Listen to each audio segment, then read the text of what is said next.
Alright, so this is Ranger X, a game that I am most likely going to suck at, but I wanted to show it to you guys anyways. It's a really cool looking game, really unique controls, pretty complicated game for its time. It's sort of like a run and gun and a space shooter combined into one, because you do have two vehicles. One of them can fly around and basically face both directions on the screen. He can face towards the right as you're moving towards the right, like you would in a normal space shooting game, but he can also turn around and shoot towards the left of the screen as he moves towards the left. So you can move around in any direction, you can turn around and shoot in any direction, and you've also got this little futuristic motorcycle thing that follows you around, and he'll shoot when you shoot, so he's kind of helping you out. But then you can actually ride on top of him and go inside of the motorbike or ride on the motorbike, and then it becomes more like a run and gun because you can't fly around anymore, but you can shoot in multiple directions. This little thing here, as I figured out, replenishes your health. So you just kind of stand on this pod and you'll see your health going up. So you'll have to bear with me here while it takes a minute to fill your health up, and then we'll continue on our way. Now, in all fairness to me, I suck at these kind of games to begin with, but I've really only played this game for a minute to sort of try and get the hang of the controls, figure out what all the buttons do. I don't have the manual for the game, so there may be some things that I'm still missing, but I think I figured it all out. And other than that, like I said, playing the game for a minute to figure out the controls, this is really the first time I'm going through the game, so I don't expect to make it too far, but we're gonna try anyways.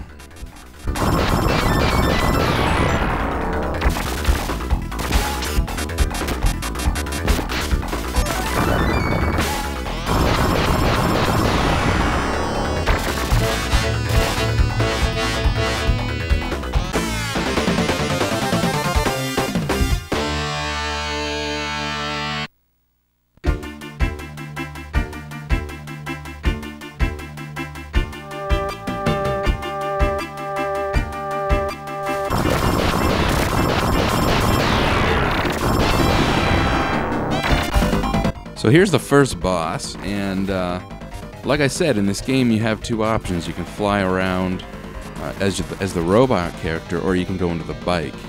Now, one thing I didn't realize at first is in some cases it's a lot easier when you're in the bike because you auto-aim. Your normal gun will shoot in any direction, no matter where the enemies are, and it does it automatically. And if there's two enemies, it'll have two guns going, one shooting, forward at enemy A, and the other one shooting up in the air at enemy B. So that's nice, but as you can also see, you can't use the special weapon when you're in the bike. So if there's a lot of small targets, it's nice to use the bike and auto-aim, and well, as you can see now on this boss, we want to just lay him out with the special weapon, so you got to get back out and use your special weapon. So yeah, it's pretty neat that there's these different style gameplays mixed in.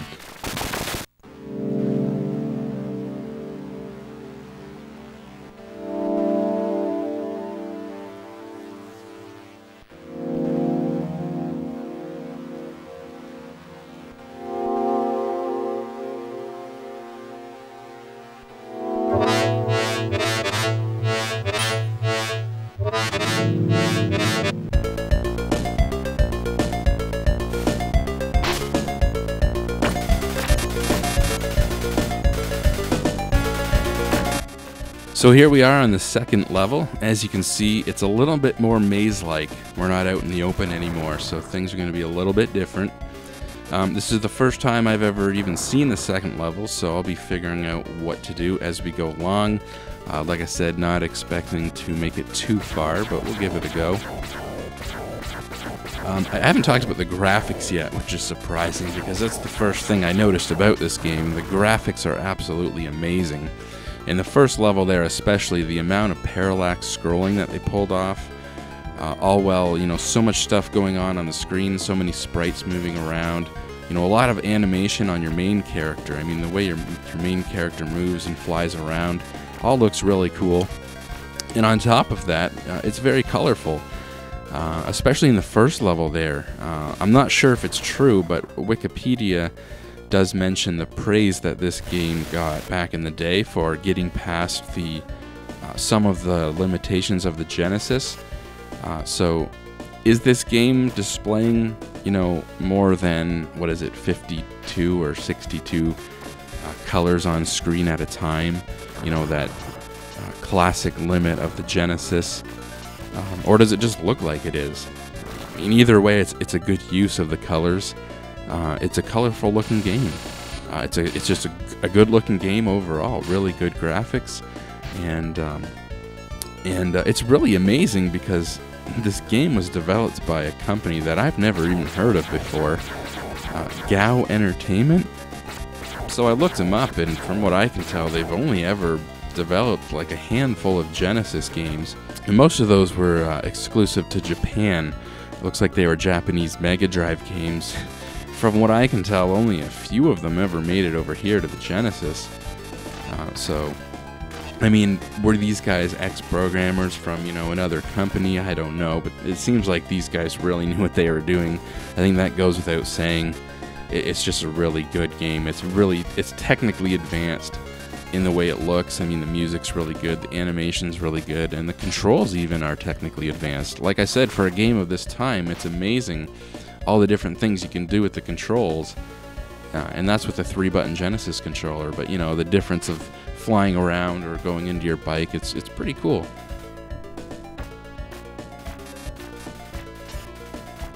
Now, I knew I was going to have some trouble in this level. Like I said, at first I didn't really know what I was doing or where I was going. I'm encountering some new enemy types that I haven't seen before, and at first they threw me off because I couldn't even see these little things that were hurting me. And but it's pretty cool nonetheless. I mean, like I said, I basically just wanted to show you guys this game. I think it's a really good looking game.